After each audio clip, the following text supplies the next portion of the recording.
আজ থেকে প্রায় 2 দিন আগে শেষ হচ্ছে অ্যাটলেটিকো মাদ্রিদ বনাম রিয়াল মাদ্রিদের চ্যাম্পিয়ন্স লিগের রাউন্ড অফ 16 2 নম্বর লেগের ম্যাচটা। বাট এই ম্যাচটা লইয়া আমেজ এখন পর্যন্ত শেষ হইতো চান না।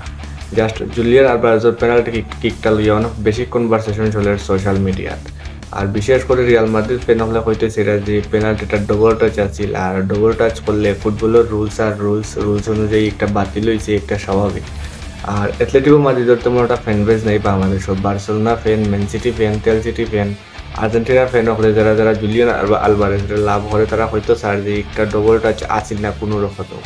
সো এটা লইয়া অনেক বেশি কনভারসেশন চলে সোশ্যাল মিডিয়াত, বাংলাদেশে হোক আর স্পেন হোক, অল ওভার ওয়ার্ল্ড সব জায়গাতে চলে একটা লইয়া কনভারসেশন। অ্যাটলেটিকো মাদ্রিদের ক্লাব কর্তৃপক্ষ একটা লইয়া অলরেডি কেস করিয়া আছে ইউএফার কাছে। ইউএফআই এই জিনিসটা বালা করে তো দন্ত নের রেফারি ভুল সিদ্ধান্ত দিল না, ফুটা মাদ্রিদের কোনো চালচলন আছে এর ভিতরে, পুরো বিষয়টা আর কি কুলিয়া দেখার বর্তমানে ইউএফআই। রিয়াল মাদ্রিদ বনাম অ্যাটলেটিকো মাদ্রিদের একটা বিষয়টা লাগে আমার লাগে পার্সোনালি একটা off topic. But Atletico Madrid আর রিয়াল মাদ্রিদ ম্যাচটা লইয়া রিয়াল মাদ্রিদ যতটুকু না বেশি লাভবান হয়েছে তার থেকে কিন্তু বেশি লাভবান হয়েছে বার্সেলোনা।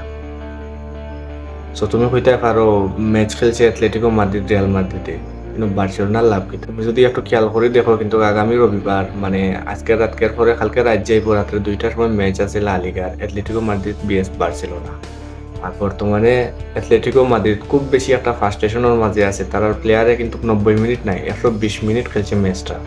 তো সবটি প্লেয়ারও মোটামুটি ফিজিক্যালি যতটা প্লেয়ার বর্তমানে তারা রেগুলারলি স্টার্ট করায় বা সাবস্টিটিউশন করায়, সব প্লেয়ারগুলো কিন্তু ফিজিক্যালি একটু বেশি পিছিয়ে আছে, যেহেতু তারা 120 মিনিট ম্যাচ খেলছে। আর 120 মিনিট খেলার থেকে তারা সবচেয়ে থেকে বেশি হইলে গিয়া পেনাল্টি শুট আউটে গিয়ে ম্যাচ আসছে, ম্যাচ আর যে একটা ফার্স্টেশন রাউন্ড অফ 16 তারা কিন্তু গড়ের মাঠও ম্যাচটা জিততে আসছে। ম্যাচটা তারা রোয়ার হতা আছিল, ফার্স্ট লেগও যখন 2-1 গোলে পিছিয়ে আছিল তখন গড়ের মাঠ হইয়া কিন্তু একটা গোল দিয়ে তারা ম্যাচটা সমাতা টানছিল। দেন তারা 120 মিনিট পর্যন্ত খেলছে, অনেকগুলো চান্স পাইছে। বাট রিয়াল মাদ্রিদে কিন্তু অন টার্গেট শুট তেমন একটা রাখতে দিচ্ছে না, কিন্তু তারাও কিন্তু সবচেয়ে থেকে বেশি অন টার্গেট শুট করছে, তারা কোনো আর পরে স্কোর করতে পারছে না। দ্যাটস ওয়াই ম্যাচটা পেনাল্টি শুট আউটও গিয়া তারা ম্যাচটা হারছে। সো আমরা নর্মাল মানুষের যদি হিউম্যান বিংস দিয়ে চিন্তা করি তাইলে আমরা এটা বুঝবি চাইতো না খেলে অ্যাটলেটিকো মাদ্রিদ আর রিয়াল মাদ্রিদের ম্যাচটার কারণে বার্সেলোনা লাভ হইব। জাস্ট তুমি একটু হানসিটিটার ফ্লিকর মাইন্ডে একটু চেক করে দেখো যে বিষয়টা আসলেও কিটা বার্সেলোনার লাগে লাভজনক এটা লসজনক।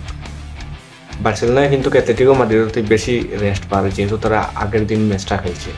আর অ্যাটলেটিকো মাদ্রিদের এত বেশি সময় নেই, তারা ফার্স্টেশনেও যায়, তারা রিল্যাক্স করার একটা সুযোগ পান। আর বার্সেলোনার বিপক্ষে তার অনেক বড় ম্যাচ কিন্তু একটা লা লিগা, তারা কিন্তু লাস্ট যে লা লিগা ম্যাচটা খেলছে তারা 2-1 গোলে ম্যাচটা হারছে। তো বার্সেলোনার বিপক্ষে যদি তারা এই ম্যাচটা হারে তাহলে লা লিগার কম্পিটিশন থেকে তারা আউট হয়ে যাবে।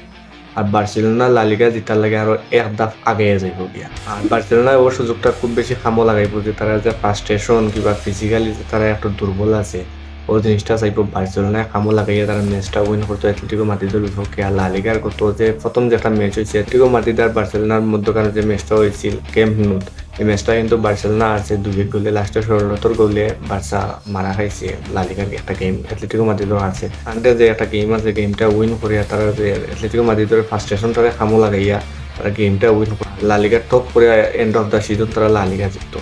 সো তোমার কিতা মনে হয় অ্যাটলেটিকো মাদ্রিদের যে একটা ফার্স্টেশন আছে এই ফার্স্টেশনটা কিতা আসলেও কিতা বার্সেলোনার লাগে খুব বেশি একটা লাভজনক নয়?